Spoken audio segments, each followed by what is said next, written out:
Alô galera, Daniel Dias na pista, Daniel Dias na área e hoje eu tô em Bangu. Bangu, meus amigos, pra quem não sabe, é a área dela, né? Claro, da Major Vânia Juliano. Meus amigos, demorou, tardou, mas chegou. E tudo que é bom demora um pouquinho pra chegar, não é verdade?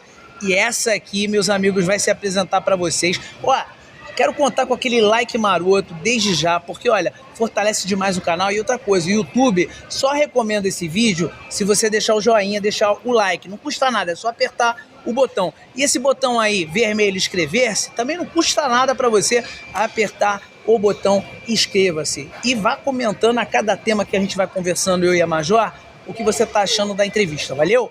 Major, se apresenta aí pro canal Daniel Dias, pro público do canal e pro seu público que com certeza vai estar lhe assistindo. Boa tarde, eu sou a Major Vânia Juliano, tenho 34 anos de polícia e estamos aqui hoje, né, para contar um pouquinho da minha vida, como é que foi essa trajetória, que obviamente teve seus embaraços, suas dificuldades, mas nós vamos contar aos pouquinhos aqui junto com o Daniel. Olha só, vamos começar, como toda entrevista que eu faço, o motivacional. Porque você que está aí do outro lado, muitas vezes deixa de sonhar, deixa de acreditar e achando você que o teu problema é o pior problema do mundo. Nós, seres humanos, somos assim mesmo, né? Isso já é do ser humano. Meu problema não, é pior do que o dele, é pior. E fica numa competição, né? Quando na realidade o problema não é uma competição. Todos nós temos problemas, ok? Então vamos começar a história do começo. Major, a sua infância muito triste, muito pobre, não triste por ser pobre, porque muitas pessoas podem ser felizes mesmo pobres, mas a infância dela foi ligada entre a pobreza e a tristeza também. Vamos falar daquele fato curioso, né? Onde a senhora foi adotada, tá certo? Então, me fale um pouquinho aí do pai, da mãe, da situação. A senhora morava no Juramento, né? Para quem não é do Rio de Janeiro, o Juramento é uma comunidade. Então vamos começar a história do começo. Então tá. Eu nasci em São Cristóvão, perto da Barreira do Vasco. A minha mãe tinha, pelo menos é o que foi falado, porque eu nunca tive contato com ela. A minha mãe tinha 5 filhos e não tinha como criá-los. Então a minha mãe distribuiu os filhos dela para pessoas que se prontificaram a criar.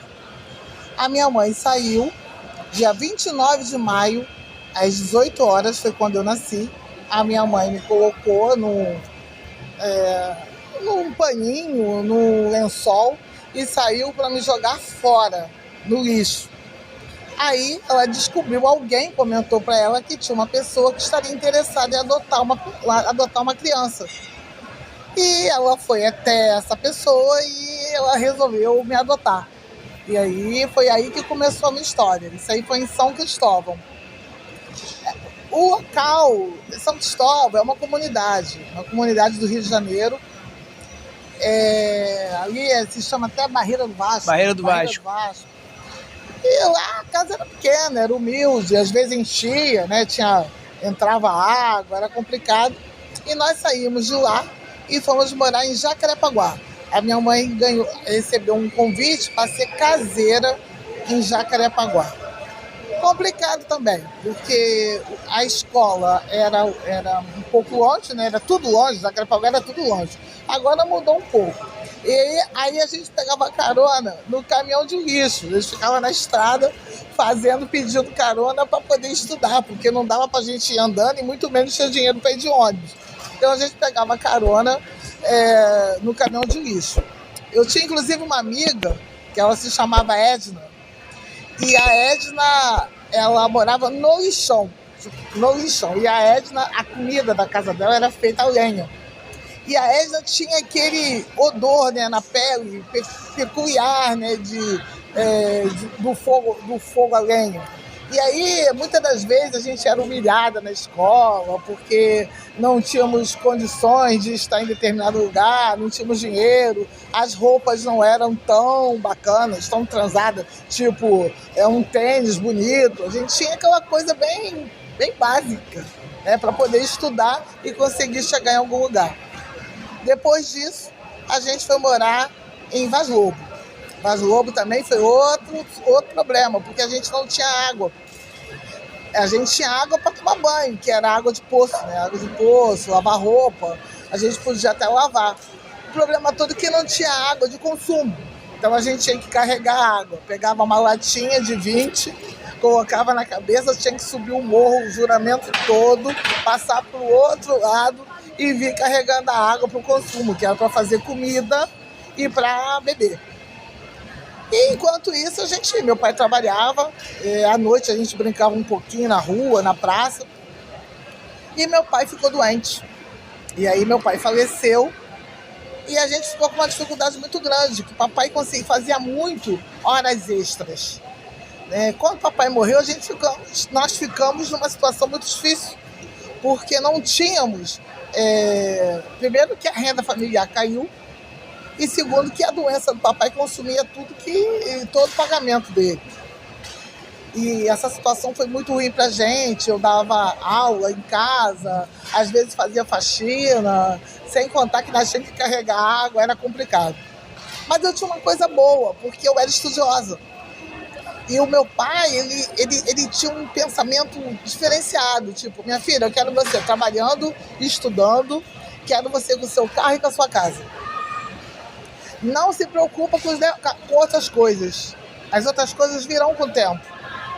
E eu digo que ele foi meu primeiro coach, né? Que ele ficava me estimulando a estudar, a trabalhar. Olha, você não precisa depender de ninguém.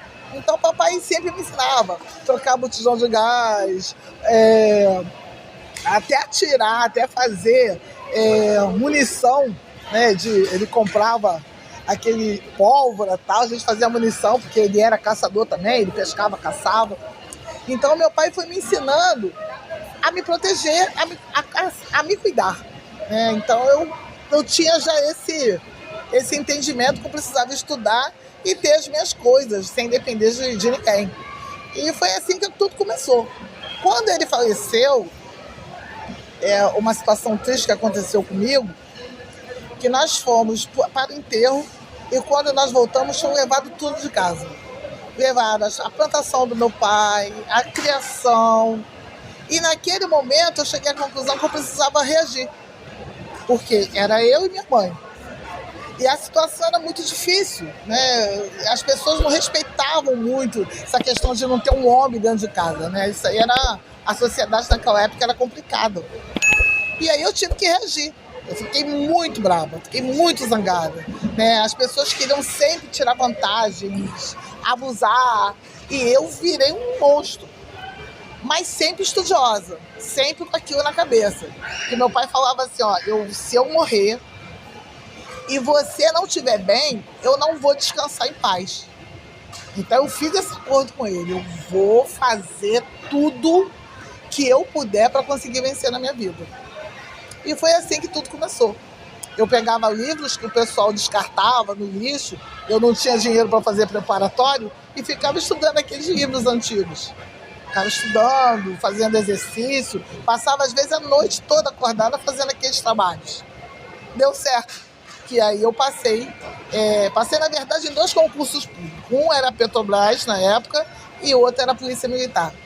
A Petrobras demorou um pouco para chamar, e eu optei em ser policial militar.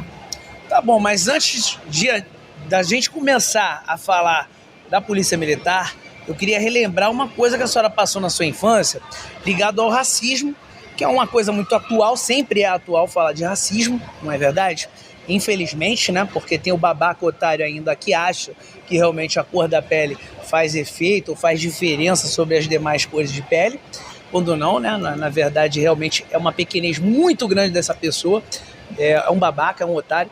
Mas a senhora passou alguma coisa de racismo, dentre várias coisas, né? Suponho eu. Mas o que a senhora me contou naquele dia que a senhora passou lá com a sua família, no caso da sua madrasta, sua mãe, né? No caso, sua mãe de criação, no caso, né? Não é madrasta, mas a mãe de criação, que a levou para a casa do seu tio. E lá a senhora passou aquela história que foi muito desagradável, mas vale a pena contar pra gente ver até onde pode chegar o racismo. E depois eu vou fazer uma pergunta em cima disso. Sim. Não, na verdade era a casa do meu padrinho. Eu cheguei num sábado, uma sexta-feira. Eu fui visitar, a gente estava numa situação complicada, e minha mãe entendeu que seria melhor passar o final de semana com eles, até a questão de alimentação, questão porque ele tinha bastante influência, então a ideia era conseguir um emprego para mim. E quando eu cheguei, no primeiro dia sumiram R$50. Adivinha quem que foi culpada? Eu. Passei a ser a culpada. E eu fiquei muito chateada, porque foi o primeiro dia que eu tinha chegado naquele lugar, não tinha, nem passou isso na minha cabeça, de pegar dinheiro dos outros, jamais. E aí, a culpa, obviamente, caiu para mim. E por que caiu para mim? Porque eu era negra, porque eu morava perto de uma comunidade e porque eu tinha sido adotada. E isso começou a ficar constante, as coisas sumindo e a culpa caindo para mim. Aí eu fui embora, falei, olha, eu não vou mais ficar, porque eu não vou ficar num lugar que as pessoas não confiam em mim. E aí se descobriu que era a empregada, né? A empregada, a menina que trabalhava lá, diferente de mim, que era branca, não tinha vindo de comunidade, estudiosa. Ela pegava as coisas, aproveitou que eu cheguei e aproveitou o preconceito das pessoas e começou a tirar, né, pegar as coisas, até outro tipo de furto, dinheiro, objetos, joias, e aí ela aproveitou essa oportunidade para poder fazer esses delitos. Olha, agora em cima dessa questão, eu quero, para terminar o assunto infância, adolescência, racismo e tudo mais, um tema muito atual em cima de tudo isso. Isso foi uma das questões, a senhora passou muito mais, né? E até hoje, com certeza, ainda olham torto para a senhora pelo fato da senhora ser negra. Mas, vamos lá. Eu sou branco e sempre fui pobre, nunca tive acesso. Como o negro pobre também nunca teve acesso. A verdade é que quando você é pobre, você não tem acesso, correto? Então, vamos lá. O que a senhora acha das bolsas que o pessoal aí do mimimi de hoje em dia estão colocando aí, né? Não por meritocracia, querem colocar o indivíduo na faculdade por ser ele, aspas, um pobre coitado. Então eu também seria um pobre coitado, porque eu também não tive acesso. Sou totalmente contrário, quem me conhece sabe disso, da minha opinião, sou totalmente contrário a isso. Minha opinião não importa, o que importa é a dela, tá certo? Mas eu tô deixando a minha. O que a senhora acha, já que a senhora sofreu tanto racismo, né? Hoje a senhora se impõe como uma autoridade que o é, mas sofreu tanto racismo na sua época de infância e adolescência, a senhora poderia ser uma das vítimas que defenderiam essa causa, né? Da cota nas faculdades. O que a senhora acha sobre isso?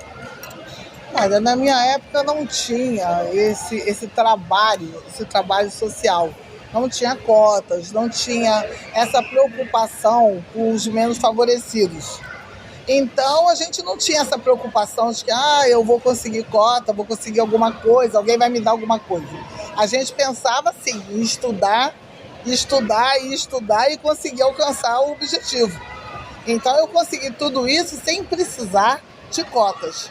Eu acho a cota um pouco complicada, tem que ser bem analisada, porque tem gente que não precisa e está se beneficiando com isso, e tem gente que, na verdade, precisaria, mas não tem acesso, então é muito complicada essa questão de cotas. Eu acho assim, eu tenho até a Capitã Ivanir, né? Capitã Ivanir, que está querendo fazer uma ONG, e eu até pensei em fazer uma ONG com ela, mas sobre o quê? Sobre inclusão social. É isso que nós devemos fazer. Inclusão social desde cedo, para o pobre, para o branco, para o negro, no geral. A inclusão social é o que funciona realmente desde cedo, a pessoa ter acesso a um esporte, a um curso profissionalizante e assim a um estudo melhor, tá certo? É daí, é do começo. Não você colocar o sujeito sem preparo nenhum dentro de uma faculdade. Essa é a minha opinião, tá certo?